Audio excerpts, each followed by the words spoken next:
Evening guys, हम वैसे ये जो है जेटेट का हम लोग पार्ट 2 लेके आ रहे हैं प्रॉफिट लॉस में। हम चाह रहे हैं क्या कि 33 दिन में जो है सारे चैप्टर को निपटा दिया जाए, इसीलिए यही प्रॉफिट लॉस का आखिरी वीडियो होगा। इसके बाद जो है हम लोग अगला चैप्टर की तरफ मूव करेंगे, है ना। तो कल हम लोग शायद 10 तक बता दिए थे, हो सके कि 10 बनाने के लिए ना बताए हों, तो आज फिर 10 से ही स्टार्ट कर रहे हैं। आइए सवाल को पढ़ते हैं। सवाल में क्या दिया गया है?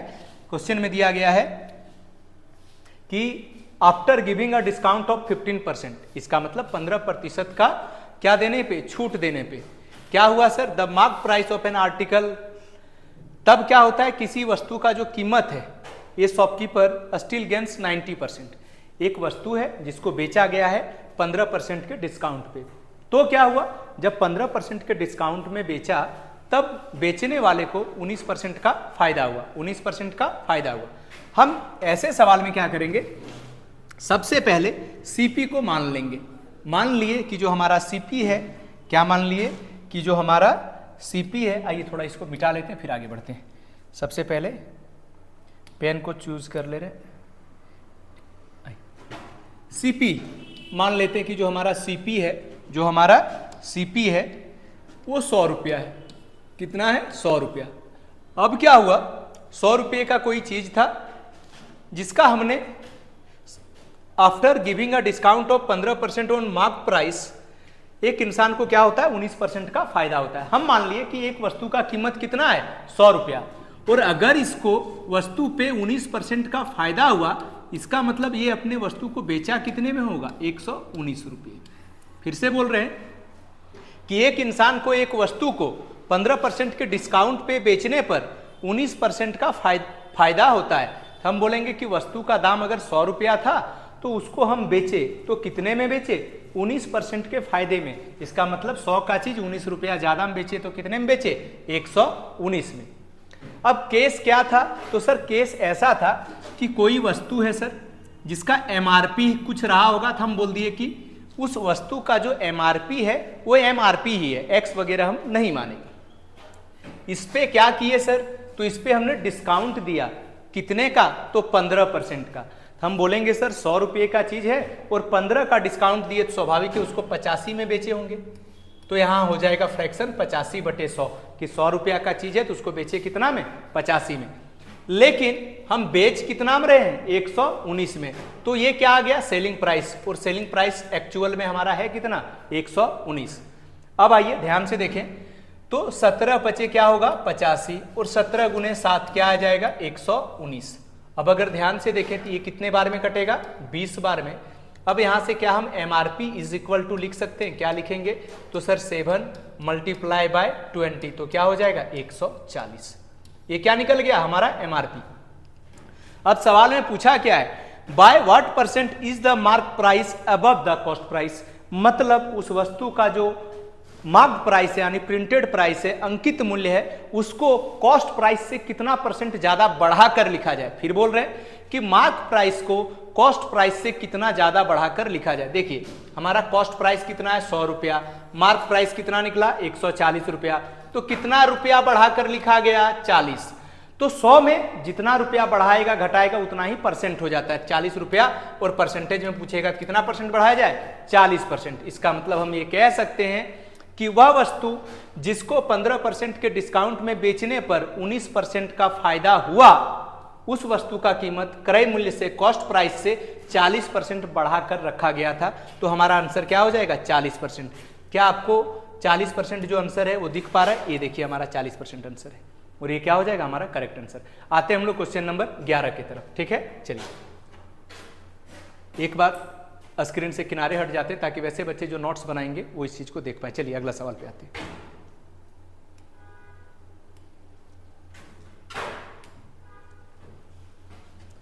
अब क्वेश्चन नंबर हम लोग 11 पे आ रहे हैं। क्वेश्चन नंबर 11 पे आ रहे हैं।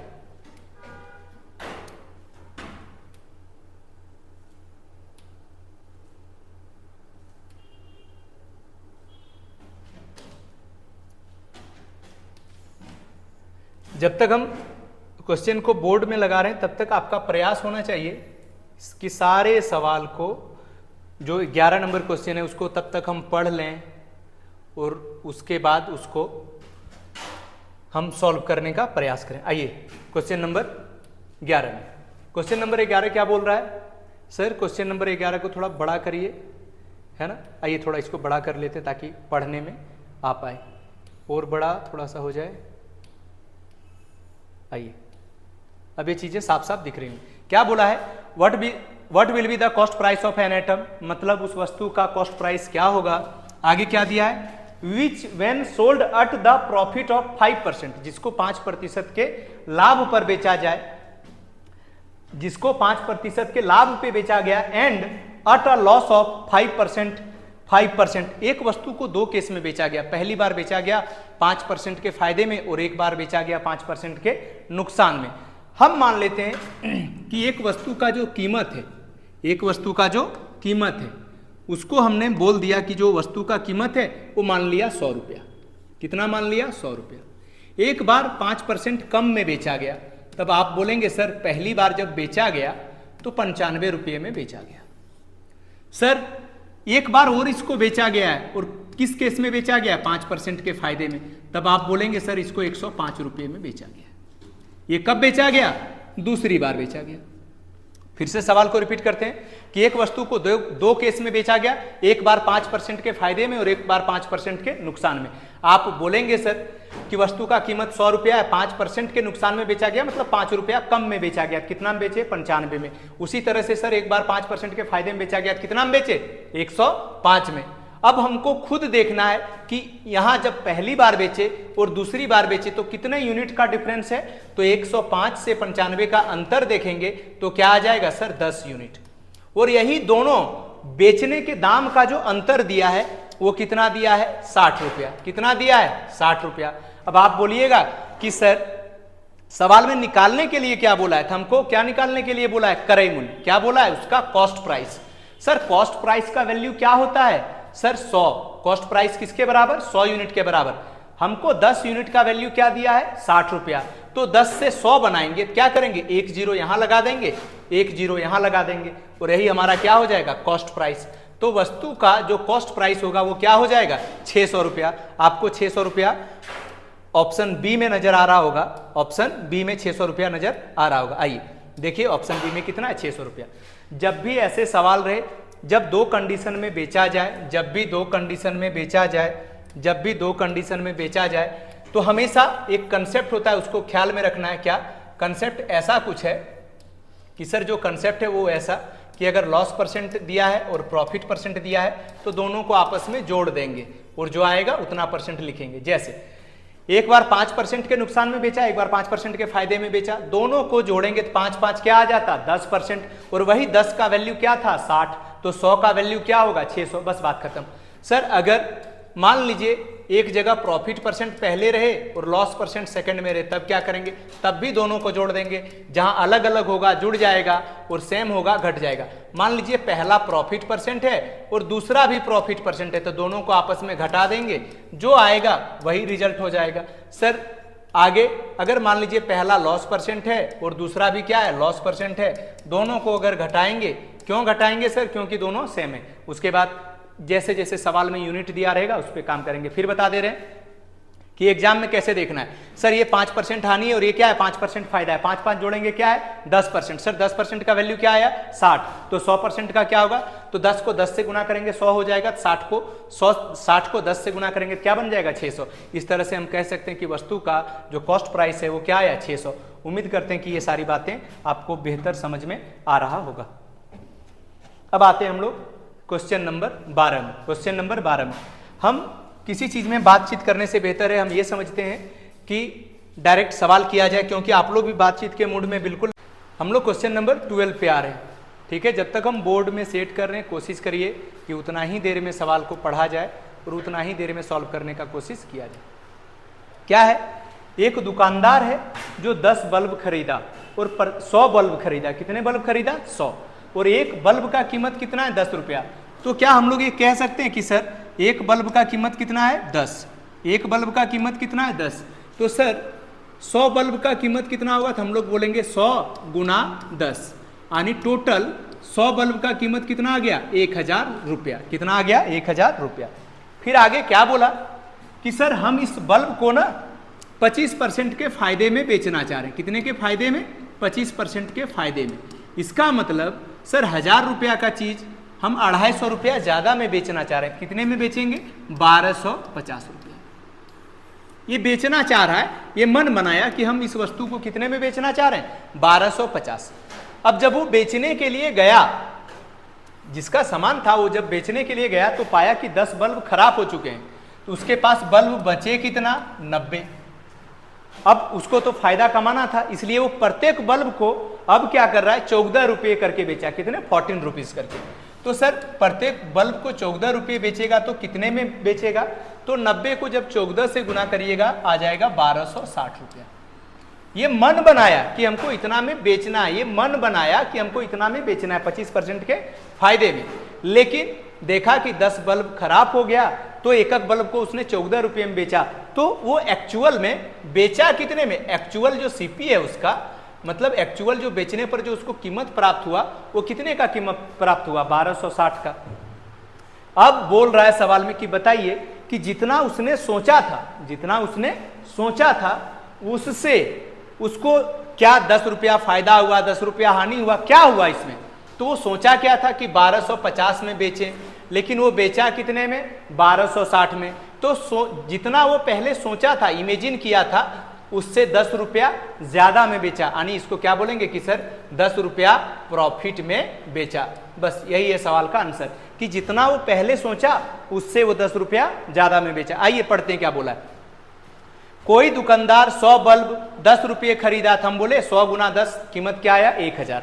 आगे क्या बोला? उसने इन सभी बल्ब को 25% लाभ अर्जित करने का निर्णय लिया। मतलब 1000 रुपया का चीज में 25% फायदा कमाने का सोचा। तो बेचना कितने में चाह रहा था? 1250 में। लेकिन क्या हुआ? 10 बल्ब खराब हो गया। तो 100 बल्ब में 10 खराब हुआ, बचा कितना? 90। अब एक एक बल्ब को 14 रुपया में बेचना चाह रहा है, तो बेचेगा कितना में? 1260 में। अब वही कि वो जो अनुमान लगाया उससे अब जो बेचा एक्चुअल में उसमें कितने का अंतर है या कितने रुपए ज्यादा में बेचा, यही बताना है। तो हम लोग देखे 1250 में सोचा था, 1260 में बेचा, तो 10 रुपया का फायदा में बेचा। अब देखते हैं कौन सा ऑप्शन हमारा सही है। आइए ऑप्शन देखते हैं। ठीक है, अब ऑप्शन कौन सा है हमारा? ऑप्शन देखिए क्या दिया है? Got only 10 rupees profit. Got only 10 rupees profit, हाँ यही 10 रुपया का क्या हुआ? फायदा। या फिर आ जाइए क्या बोला है sir? Got ₹10 more than expected. जो सोचा था उससे 10 रुपया ज्यादा कमाया। हाँ सर ये सही होगा, ये गलत होगा। इसमें सिर्फ ये कहना चाह रहा क्या सिर्फ उसको 10 रुपये का फायदा हुआ? नहीं, फायदा तो उसको 1000 रुपया का चीज में 1260 आया, मतलब 260 का फायदा हुआ। ये सवाल बोल रहा है कि सर क्या उसको सिर्फ 10 का फायदा हुआ? नहीं, ये गलत बात है। गॉट ₹10 मोर देन एक्सपेक्टेड, जितना सोचा था उससे क्या 10 रुपया ज्यादा कमाया? हाँ सर 10 रुपया ज्यादा कमाया। तो यही हमारा ऑप्शन हो जाएगा। यहां क्या दिया है?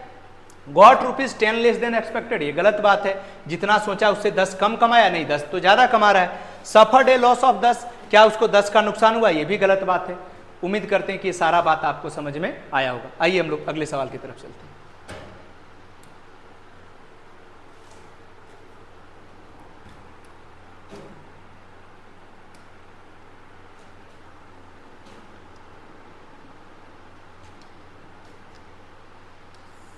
जब तक क्वेश्चन नंबर 13 को बोर्ड में सेट किया जा रहा है, कोशिश करिए कि आप लोग सवाल को तब तक पढ़िए, है ना, और कोशिश करिए इसको सॉल्व करने का।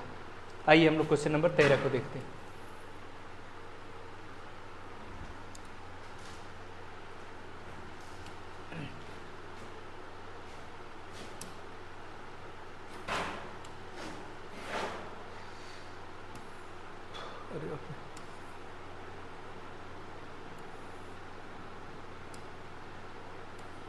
अरे बाप रे, देखिए इस सवाल को तब तक ध्यान से पढ़िए, जो बोर्ड में पहले लिखा हुआ है हम उसको तब तक मिटा लेते हैं। आइए आप लोग पढ़िए सवाल को।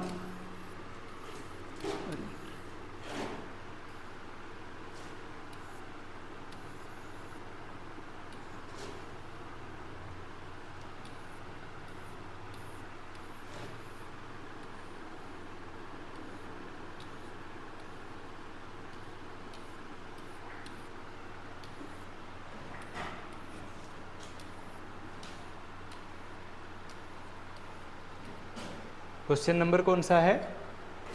Question number 13। ध्यान से देखिएगा। क्वेश्चन नंबर 13 में क्या दिया है बाबू? सर क्वेश्चन नंबर 13 में दिया हुआ है what is the profit percentage if you buy banana at the rate of 10 per dozen. क्या बोल रहा है सर? अगर 1 दर्जन केला आप खरीदते हैं कैसे? 10 रुपये। कैसे सर? 1 दर्जन केला खरीदते हैं 10 रुपये और फिर बेचते हैं कैसे? सर 10 केला को बेचते हैं 12 रुपये में। तो एक बात जानकारी के लिए बता दें कि जब भी सवाल नंबर ऑफ आर्टिकल से रिलेटेड हो और फिर प्राइस से रिलेटेड हो, तब हमेशा हमेशा वस्तु का संख्या हम लोग खरीदते समय और बेचते समय दोनों समय बराबर करते हैं। फिर बोल दे रहे, जब भी वस्तु का संख्या और उसके कीमत से सवाल दिए हों, ठीक है, जब भी सवाल में दिखे वस्तु का संख्या और कीमत दिखे, तब हम लोग क्या करेंगे सर? बेचते समय और खरीदते समय वस्तु का संख्या बराबर करेंगे। आइए बनाते हैं इसको। सर अब क्या करिएगा, एक जगह पे लिखिए एक जगह पे सबसे पहले लिखिए आर्टिकल। क्या लिखना है? आर्टिकल। और फिर यहाँ पे क्या लिखना है? प्राइस। क्या लिखना है? प्राइस। अगर ध्यान से देखें तो पहली बार खरीद रहे हैं तो कैसे खरीद रहे हैं सर? 1 दर्जन केले खरीद रहे हैं, मतलब 12 खरीद रहे हैं। कितने रुपये में? तो 10 रुपये में। सर बेच कैसे रहे हैं? सर बेच रहे हैं सर 10 केला बेच रहे हैं। कितने रुपये में? सर 12 रुपये में। कितने में बेच रहे हैं? 12। खरीद रहे हैं 1 दर्जन केला, मतलब 1 दर्जन में 12 होता है, 12 खरीद रहे हैं 10 रुपये में और बेच रहे हैं 10 को 12 रुपये में।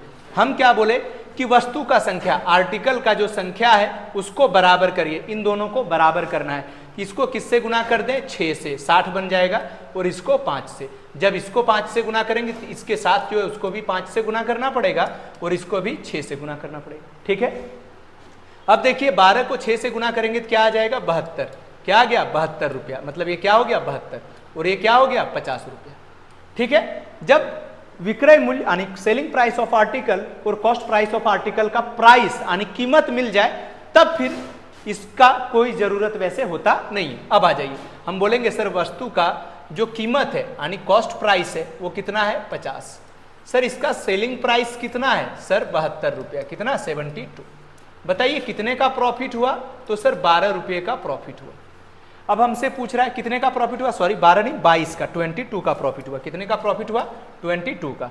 कितने रुपये का? 22 का। अब बोल रहा है प्रॉफिट परसेंट बताइए, तो हम लोग लिखेंगे profit percent is equal to profit. तो प्रॉफिट कितना है? 22।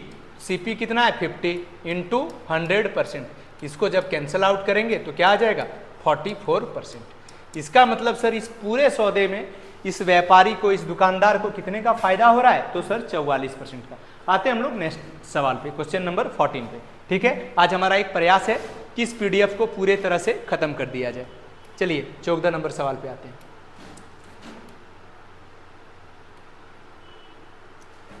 Question number 14। Question number 14।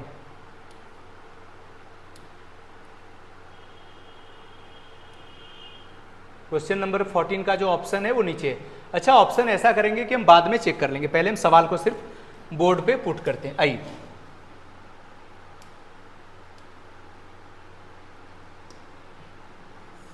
Question number 14 आप लोग ध्यान से तब तक पढ़िएगा। इसका ऑप्शन हम बाद में मैच करेंगे, पहले हम सीधा सवाल को पुट करते हैं ना। आइए,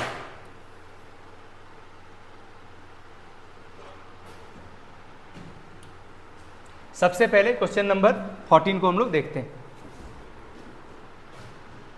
क्वेश्चन नंबर जो 14 है हमारा, सबसे पहले उसको स्लाइड में सेट कर लें। आइए, सवाल को थोड़ा नीचे सेट इसलिए करते हैं ताकि ना ये सामने ठीक दिखता है, ऊपर जब होता है तो शायद इसका कैप्चरिंग उतना बेहतर नहीं हो पाता है। क्या दिया है? जेम्स स्थानीय उधार देने वाले व्यक्ति से 500 रुपये उधार लेता है। जेम्स टूक अ लोन ऑफ 500, मतलब जेम्स सर कितने का उधार लिया? जेम्स कितने का उधार लिया? 500 का। देखिए जेम्स कितने का उधार लिया? 500 का। उसके बाद from a local money lender, मतलब जो गांव में पैसे उधार देते हैं या फिर लोकल आसपास के लोग उधार देते हैं, उससे 500 का उधार लिया। And Kabir took the same amount, Kabir भी उतना ही पैसे उधार लिया। इसका मतलब कबीर भी कितना उधार लिया? 500 रुपये। आगे फिर क्या बोला? James paid ₹11 every day. James क्या करता है? 11 रुपये प्रत्येक दिन देता है। और कितने दिन तक देता है? 55 दिन तक। कितने दिन तक? 55 दिन तक। आइए हम सवाल को सॉल्व करने का कोशिश करते हैं। सबसे पहले एक लेते हैं जेम्स। जेम्स कितने रुपये उधार लिया? तो 500। कितने? 500। और ये पैसे को चुकाया कैसे? तो सर 55 दिन तक 11 रुपया दिया, तो ये टोटल पैसा कितना उसको वापस दिया, वापस कितना पैसा किया सर 605 रुपया। कितने दिन तक, तो 55 दिन तक। सर इसके बाद एक और इंसान है जिसका नाम क्या है, कबीर। क्या नाम है, कबीर। कबीर भी सर कितना रुपया उधार लिया, तो सर कबीर भी ना 500 रुपया उधार लिया। कितना, 500। सर ये क्या किया, ये सीधा 55 दिन के बाद सीधे उस इंसान को कितना रुपया दे दिया, 600 रुपया दे दिया। कितना दिया, देखिए कितना रुपया उस इंसान को दिया, 600। कबीर ना सीधा 600 रुपया वापस कर दिया। कितना वापस किया, 600 रुपया। कितना वापस किया, 600। अब सवाल में पूछ रहा है, क्या पूछ रहा है उसको पढ़ते। दिया है कि 55 दिनों के बाद 600 रुपये चुकाया। कौन चुकाया, कबीर। कबीर ने बैंक को 55 दिनों के बाद 600 चुकाया। दोनों की उधार 55 दिनों बाद खत्म हो जाती है। अब क्या किया, पैसा लिया, जेम्स 500 उधार लिया, 55 दिन बाद 605 रुपये डेली वो लौटा रहा था, 11 605 लौटाया। कबीर 600 रुपये लौटाया। इस तरह से दोनों का जो उधार था वो चुकता हो गया। अब क्या बोल रहा है, बताइए कि किसने ज्यादा राशि चुकाई और कितना रुपया। तो आप ही खुद बता सकते हैं, एक इंसान 605 चुकाया और एक इंसान 600 रुपये वापस किया। तो ज्यादा राशि कौन वापस किया, जेम्स। कौन ज्यादा राशि वापस किया, जेम्स। तो ज्यादा राशि वापस कौन किया, जेम्स। और कितना रुपए ज्यादा राशि वो वापस किया, तो 5 रुपये। कितना रुपये, 5 रुपये। आंसर क्या होगा कि सर ज्यादा ना वापस कौन किया, ज्यादा वापस कौन किया, तो ज्यादा वापस जेम्स किया। और कितने रुपये किया, तो 5 रुपये किया। आइए इसका ऑप्शन हम लोग चेक कर लेते हैं, ठीक है। देखिए पहला क्या दिया है, पहला दिया है सर, पहला दिया है कि Kabir ₹5 more than that of James. मतलब कबीर ज्यादा पैसा क्या कबीर पे किया, नहीं सर जेम्स पे किया। और कब कितना पे किया, तो सर जब ज्यादा पैसा जेम्स पे किया तो कबीर को हम क्यों लेंगे, कबीर तो गलत है। क्योंकि पहला ही सवाल में पूछा था कि किसने ज्यादा राशि भुगतान किया, तो किसने भुगतान किया है, किसने भुगतान किया, तो जेम्स ने। तो पहला तो गलत। दूसरा, किसने ज्यादा राशि भुगतान किया, जेम्स। सर ये हो सकता है आंसर। और कितना, 5 रुपया। किससे ज्यादा, कबीर से ज्यादा। हाँ सर यही आंसर है। तो हमारा जो ऑप्शन होगा वो कौन सा सही हो जाएगा, बी ऑप्शन। उम्मीद करते हैं कि ये बात आपको अच्छे से समझ में आया होगा। आइए हम लोग क्वेश्चन नंबर 15 की तरफ चलते हैं।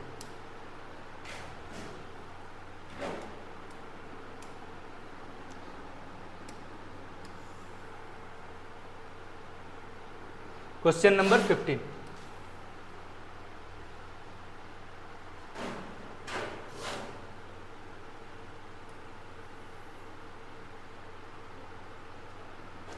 Question number 15। आइए इसको सबसे पहले हम आप लोग पढ़िए, जब तक कि ये सवाल आपके पास आए तब तक आप इसको पढ़िए, तब तक हम ऊपर के बोर्ड को थोड़ा क्लीन कर लेते हैं ना। आइए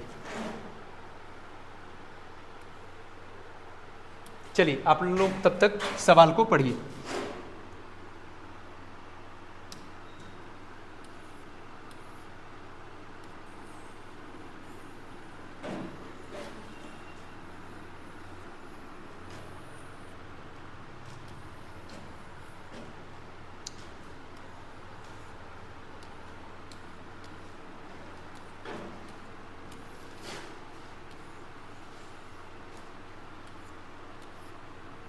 सीट में टोटल 20 ही सवाल है।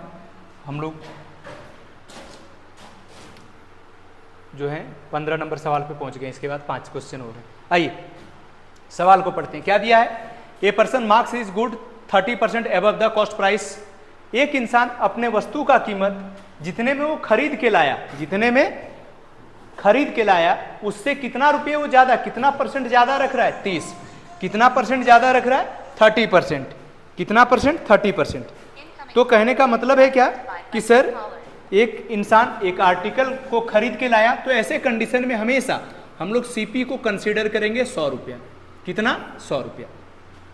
अब सर जब सीपी 100 रुपया है, अब इसको क्या किया सर, इसका ना कीमत 30% बढ़ा के रखा, यानी 100 रुपये का चीज 30 रुपया बढ़ा के रखा।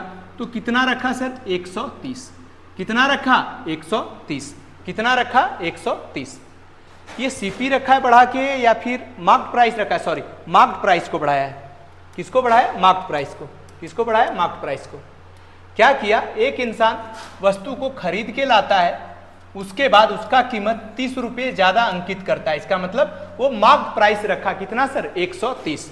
अब फिर क्या करता है, वो यहां से 20% का डिस्काउंट देता है, कहां से, एमआरपी से, अंकित मूल्य से 20% का डिस्काउंट देता है। तो जैसे 20% का डिस्काउंट देगा, हम बोलेंगे सर 130 का 20% कितना होगा, तो कितना होगा 26 रुपया, कितना 26 रुपया।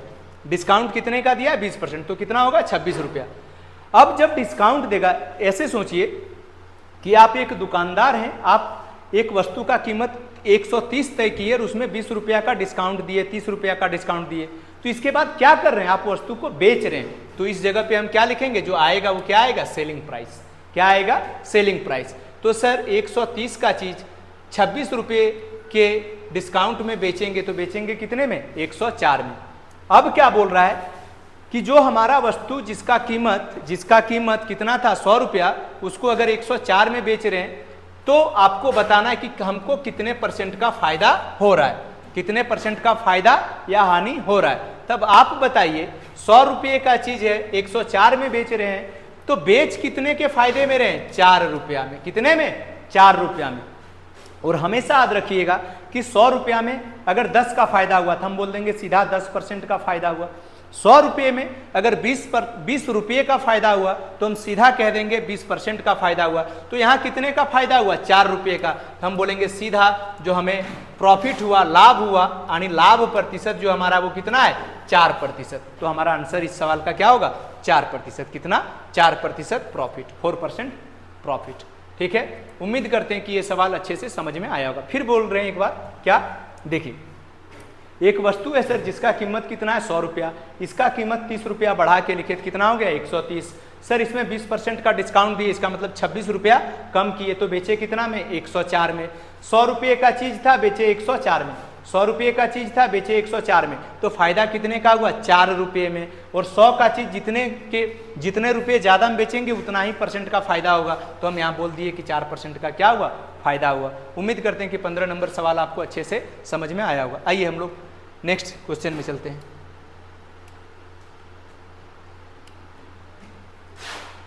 क्वेश्चन नंबर 16, क्वेश्चन नंबर किस पे चल रहे हैं हम लोग, 16 पे। आइए थोड़ा ऊपर स्क्रॉल। जब तक हम क्वेश्चन को सेट करें, आपका फर्ज है कि उतना ही देर में आप सवाल को पढ़िए और सवाल को पढ़ के बनाने का प्रयास करें। आइए क्वेश्चन नंबर 16 पे हम लोग आते हैं। क्वेश्चन नंबर 16 में क्या दिया है कि रंजन, क्या दिया है, रंजन क्या खरीदा, एक पंखा खरीदा। सर कौन सा फैन, सीलिंग फैन। कौन सा, ceiling fan. Sir ceiling fan खरीदा, कंडीशन क्या है सर, वो सर एक पंखा नहीं खरीदा है, वो कितना पंखा खरीदा है, 2 पंखा। कितना, 2 पंखा। और दोनों का कीमत क्या है सर, दोनों का कीमत बराबर है। मतलब सर 2 पंखा खरीदा और प्रत्येक पंखे का कीमत कितना है, 2500 रुपया। कितना, 2500 रुपया करके दोनों पंखे का कीमत है। इसका मतलब हम ये कह सकते हैं कि सर दोनों वस्तु का जो कीमत है वो 2500 है। इसका मतलब दोनों वस्तु का जो है प्राइस, कॉस्ट प्राइस है, वो आपस में क्या है, बराबर है। हम बोलेंगे कि देखो पहला पंखा का जो कीमत है, यानी cost price of first pen is equal to cost price of second pen, और दोनों पेन का कीमत कितना है, 2500 रुपया। कितना रुपया, 2500 रुपया। यानी सर पहले पंखे को भी वो 2500 में खरीदा और दूसरे पंखे को भी 2500 में खरीदा। यहां एक कंसेप्ट आता है कि जब भी वस्तु का मतलब when cost price of articles are same, तब क्या बोलेंगे, तब सर हम देखेंगे कि जो परसेंटेज दिया हुआ है, फिर बता दे रहे हैं, जब वस्तु का कीमत समान दिया हो और वस्तु का संख्या 1 से ज्यादा हो, तो जो भी परसेंटेज ऑफ लॉस रहेगा, प्रॉफिट रहेगा, उसको सीधा हम लोग जोड़ेंगे और घटाएंगे। जैसे पहले क्या दिया है, देखिए परसेंटेज प्रॉफिट सर, तो हम बोलेंगे प्रॉफिट के लिए प्लस, तो 15% का क्या हुआ, फायदा। सर सेकंड में क्या दिया है, 8% का नुकसान, तो सीधे लिखेंगे 8% का नुकसान। अब बताइए वस्तु कितना है, सर पंखा 2 खरीदा गया, इसका मतलब वस्तु कितने हैं, 2। अब बताइए 15 में 8 घटेगा तो क्या आएगा, 7%। क्या आएगा, 7%। और नीचे में क्या है, 2।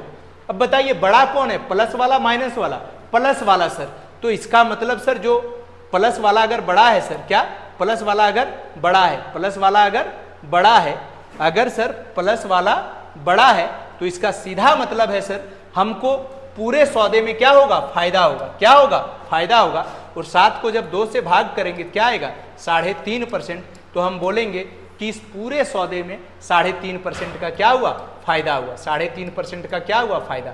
फिर हम एक बार बता दे रहे हैं कि जब भी एक से ज्यादा वस्तु हो उसका कीमत क्रय मूल्य यानी कॉस्ट प्राइस बराबर दिया हो और उसके बाद उस सवाल में आपसे प्रॉफिट या लॉस परसेंट पूछा जाए तो सीधे हम प्रॉफिट और लॉस परसेंट को, जो प्रॉफिट होगा उसको जोड़ते जाएंगे, जो लॉस होगा उसको घटाते जाएंगे। तो 15 क्या था, प्रॉफिट परसेंट, और 8 क्या था, लॉस परसेंट। दोनों को घटाए तो क्या आ गया, 7/2%। सॉल्व किए क्या आया, 3.5। हम देखे कि माइनस वाला बड़ा है, प्लस वाला बड़ा है। अगर प्लस वाला बड़ा है पूरे सौदे में क्या होगा सर, फायदा होगा। और कितने आर्टिकल था, 2, इसीलिए 2 से डिवाइड दिए तो टोटल जो प्रॉफिट हुआ वो कितने का हुआ, 3.5% का। और देखिए 3.5% हमारा इस ऑप्शन में है। तो आपको ये बात, ये सवाल अच्छे से समझ में आया होगा। आइए हम लोग सवाल नंबर 17 पे चलते हैं। किस पे, क्वेश्चन नंबर 17 पे।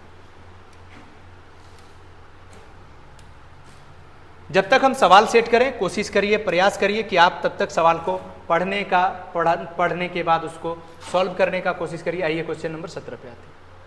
आज हम इस सीट में 20 ही सवाल लिए ताकि एग्जाम तक हर एक चैप्टर में कम से कम सारे टाइप को कवर किया जाए और कम से कम 20 सवाल करवा दिया जाए। उसके बाद प्रैक्टिस आप खुद भी PDF से कर लेंगे।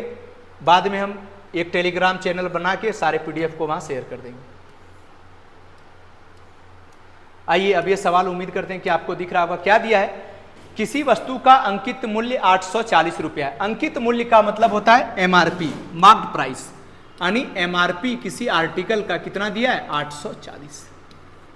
मतलब एक वस्तु है सर, उसके कवर पे कीमत लिखा है 840। आगे क्या बोला, एक दुकानदार सर इस वस्तु को अंकित मूल्य पर 15% का छूट पर बेचता है। इसमें 15% का छूट दिया, यानी 15% का डिस्काउंट दिया। तो 15% इसका निकालेंगे तो क्या आ जाएगा सर, 84 और 42 जोड़ेंगे तो क्या आ जाएगा, 126 रुपया का डिस्काउंट। कितने का डिस्काउंट, 126 रुपया का।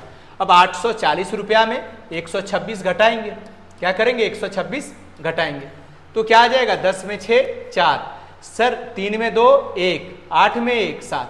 सर ये क्या है, सर ये सेलिंग प्राइस निकला, वस्तु का क्या निकला, सेलिंग प्राइस। की सर एक वस्तु जिसका कीमत 840 रुपया था उसको जब 15% के डिस्काउंट में बेचे सर, इसका मतलब 126 रुपये का डिस्काउंट दिए तो बेचे कितना में, तो सर हम उसको बेच कितना में रहे, 840 रुपये में। कितना में बेच रहे हैं, 840 रुपये में। कितना में बेच रहे हैं, 840 रुपये में।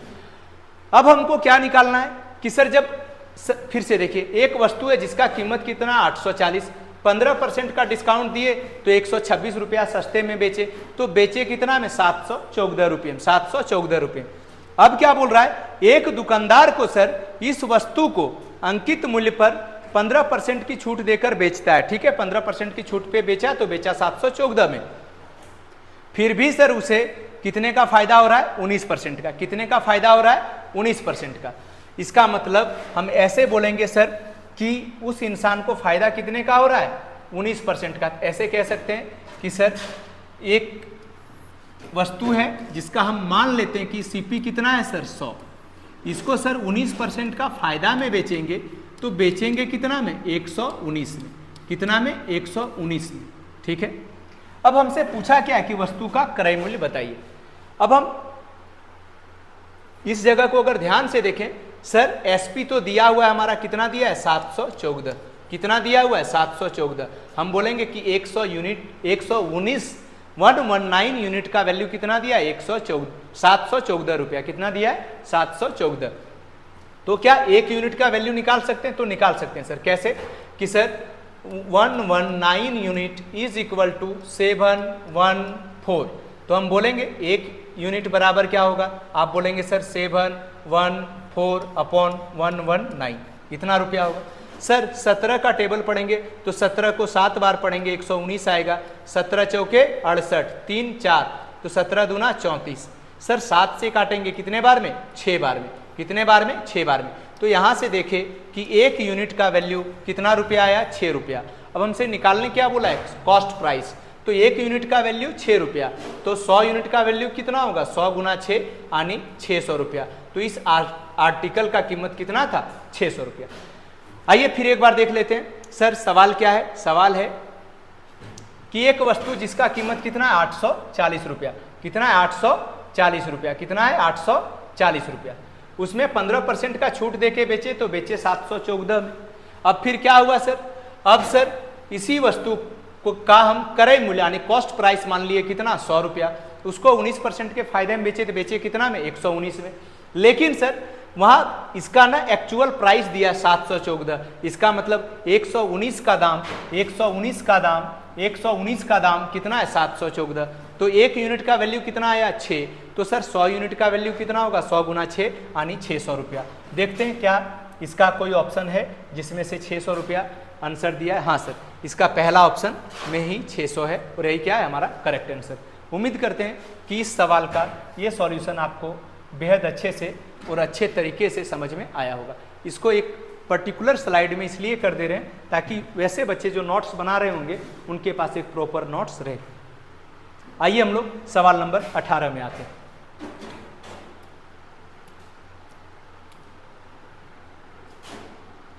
जब तक हम क्वेश्चन नंबर 18 को बोर्ड में सेट कर रहे हैं, आप प्रयास करिए, आपका प्रयास होना चाहिए कि सर क्वेश्चन को तब तक हम पढ़ लें और सॉल्व करने का प्रयास करें।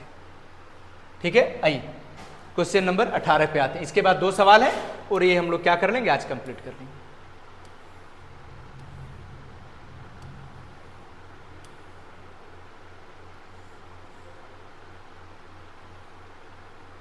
सवाल पढ़ने में सब कोई को स्पष्ट दिख रहा होगा। क्या बोला है, एक व्यक्ति अपने सामान को उसके क्रय मूल्य से 30% अधिक अंकित करता है। सेम क्वेश्चन है कि सर एक इंसान है, वह अपने आर्टिकल का कीमत यानी सर हम मान लिए एक वस्तु का कीमत 100 रुपया है, इससे सर उसका एमआरपी ना कितना परसेंट बढ़ा के लिखता है। तो सवाल में देखिए कितना परसेंट, 30% बढ़ा के लिखता है। तो हम बोलेंगे 100 रुपये का चीज है, 30 रुपया बढ़ा दिए तो कितना इसका दाम हो गया, 130।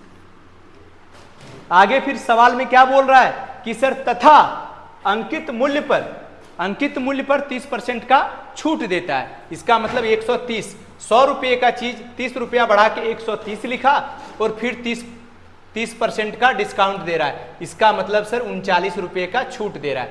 130 का 30% 39 रुपया होता है। तो सर बेचा कितने में, तो हम बोलेंगे बेचेगा कितने में, तो 130 में हम क्या करेंगे, 39 रुपया माइनस कर देंगे तो क्या आ जाएगा, 91 रुपया। क्या आएगा, 91। तो सर बेचा कितने में, 91 रुपया में। कितना में बेचा, 91 रुपया में। अब बोल रहा है आपको बताना है कि अंकित मूल्य पर 30% का बटा देता है तो उसका लाभ या हानि प्रतिशत बताना। अब आप ही बताइए बाबू, 100 रुपये का चीज है, उसको बेचा कितने में, सर 91 में। 100 रुपये का चीज 91 में बेचा तो नुकसान कितने रुपये का हुआ, तो आप बोलिएगा सर 9 रुपये का। तो अगर नुकसान 9 रुपये का हुआ, पूछेगा कि परसेंटेज में कितने का नुकसान हुआ, तो आप बोलिएगा 100 रुपये में जितने रुपये का नुकसान उतना ही परसेंट का नुकसान। तो 9 रुपये का नुकसान था, हम सीधा बोलेंगे 9% का नुकसान। क्या कहीं लॉस 9% दिख रहा है, हाँ सर, पहला ही ऑप्शन में लॉस कितना है, 9% है। उम्मीद करते हैं कि ये सवाल भी आपको अच्छे से समझ में आया होगा।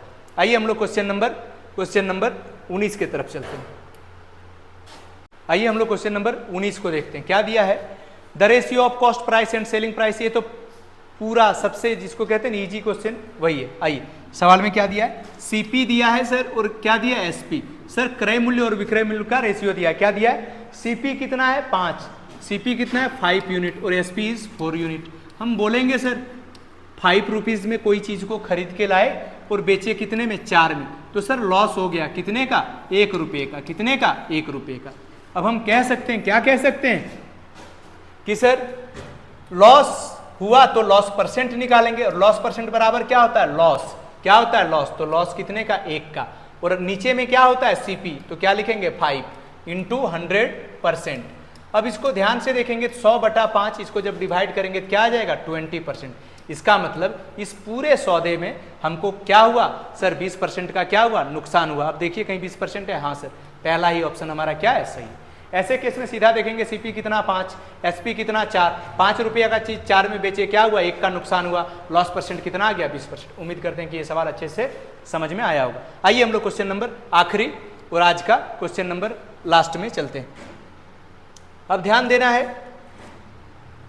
जब तक हम सवाल को सेट कर रहे हैं आपका भी ये फर्ज बनता है कि आप सवाल को पढ़िए और उतना ही देर में सॉल्व करने का प्रयास करिए। देखिए जो हमारा क्वेश्चन नंबर कितना है 20। हम इस वीडियो में आपने गौर किया होगा कि हम कहीं बात नहीं कर रहे हैं।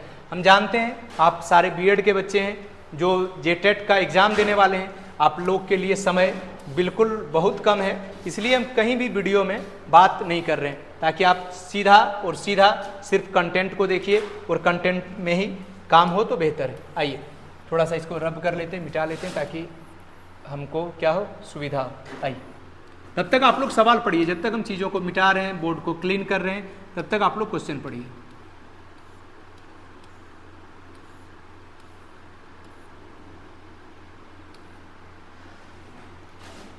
जब तक हम मिटा रहे हैं कोशिश करिए सवाल पढ़ा जाए तब तक, है ना। आइए सवाल में क्या दिया हुआ है, विनय एक आर्टिकल को बेचता है 75 रुपये में, आगे क्या बोला, he gets the profit, he gets profit as the same as cost price. इसका मतलब एक वस्तु है जिसका कीमत मान लीजिए कुछ होगा 10 रुपया, 20 रुपया, 30 रुपया, 40 रुपया, 50 रुपया, तो वस्तु का जितना कीमत है उतना ही परसेंट का क्या हुआ, फायदा हुआ, उतना ही परसेंट का फायदा हुआ। तो आपको ये बताना कि उस वस्तु का कीमत क्या है। तो बेचा कितने में गया है, सर बेचा गया उसको कितने में, 75 में। हम बोलेंगे सर सेलिंग प्राइस क्या है 75, वो तो दिया हुआ है, हम बोलेंगे हाँ।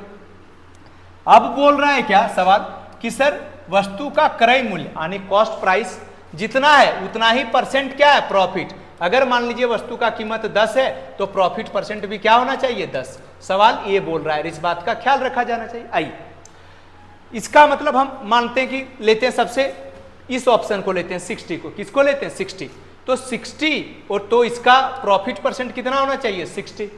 अब 60 का 60% कितना होता है 36। अब 60 रुपया का चीज 36 रुपया जोड़कर बेचेंगे तो बेचेंगे कितना में, 96 में। लेकिन सर हमारा सेलिंग प्राइस कितना है 75। इसका मतलब सर जो वस्तु होगा ना उसका कीमत, जो आर्टिकल होगा वो उसका कीमत 60 से ज्यादा तो हो ही नहीं सकता है, 60 से क्या होगा, कम होगा। तो इसका मतलब पहला ऑप्शन 150 और दूसरा 175 क्या है, गलत है। 4 ही ऑप्शन है तो हमारा सही क्या हो जाएगा, 50 रुपया। कैसे, अब उसको प्रूफ कर देते हैं। आइए जैसे सर आप बोले कि जो वस्तु का कॉस्ट प्राइस होगा उतना ही परसेंट प्रॉफिट होगा, तो वस्तु का कॉस्ट प्राइस आप बोले 50, तो प्रॉफिट परसेंट क्या हो जाएगा 50%। अब 50 का 50% कितना होता है, तो 25 रुपया। अब 50 रुपया का वस्तु था, 25 रुपया का फायदा में बेचे तो बेचेंगे कितना में, 75 रुपया में। और इसका सेलिंग प्राइस भी कितना दिया है 75 रुपया। इसका मतलब हम लोग ये प्रूफ कर दिए कि सर वस्तु का जो आर्टिकल का प्राइस होगा, कॉस्ट प्राइस होगा, वो कितना होगा ₹50। और जब 50 रुपया का चीज को 50 रुपया के फायदे में बेचेंगे, इसका मतलब 25 रुपया प्लस में बेचेंगे तो बेचेंगे कितना में, 75 में। यही आर्टिकल का एसपी, इसका मतलब इस वस्तु का जो कॉस्ट प्राइस होगा वो क्या हो जाएगा, कॉस्ट प्राइस क्या हो जाएगा 50 रुपीज। आइए अब एक बार बोर्ड थोड़ा सा क्लीन कर लेते हैं और इसका डिटेल हम लिख देते हैं ताकि बाद में उसको आप सॉल्व कर लीजिएगा या फिर कर देते हैं। आइए इसका डिटेल ऐसे है कि सर हम मान लेते हैं कि कॉस्ट प्राइस जो आर्टिकल का है वो क्या है एक्स, तो सर प्रॉफिट परसेंट क्या होगा x%। सर सवाल में दिया क्या है एसपी, एसपी कितना दिया है 75। इसका मतलब है सर कि अगर एसपी 75 दिया है, एसपी 75 दिया है तो एसपी पे कैसे जाएंगे, हम बोलेंगे एक्स प्राइस है, एक्स का x% पे बेच रहे हैं तो बेचे कितना में 75 में। इसको जब लिखेंगे तो लिखेंगे x प्लस x² बटा 100 इज इक्वल टू 75। सर इसको लिखेंगे इधर तो क्या आ जाएगा 100x, ये क्या आ जाएगा x²। सर नीचे क्या है 100 बराबर क्या है 75। अब अगर ध्यान से देखें तब फिर क्या लिखेंगे सर, तब लिखेंगे इधर क्या आ जाएगा 100 मल्टीप्लाई हो जाएगा, यहाँ क्या लिखेंगे 100x प्लस क्या लिखेंगे x² इज इक्वल टू 75 100। अब ध्यान से देखिए तो यहाँ क्या लिखे x² plus 100x minus 75 100 is equal to 0। अब अगर ध्यान से देखिए तो ये क्या है एक्स स्क्वायर, इसको लिख सकते हैं 150x minus 50x minus 7500 is equal to 0। अब इसको सॉल्व करेंगे, यहाँ से x कॉमन लेंगे तो x प्लस 150, यहाँ से सर क्या कॉमन लेंगे, यहाँ से 50 कॉमन लेंगे तो क्या आ जाएगा x plus 150 is equal to 0। अब ध्यान से देखिएगा तो आ जाएगा x माइनस 50 और फिर क्या आएगा x प्लस 150 और इतना बराबर 0। अब इसको सॉल्व करेंगे तो एक बार क्या लिखेंगे सर, एक बार लिखेंगे क्या कि सर x माइनस 50 बराबर 0 होगा, तो यहाँ से बोलेंगे कि x का वैल्यू क्या होगा 50 होगा। यानी किसी वस्तु को हम बोल सकते हैं कि सर खरीदे कितना में 50 में।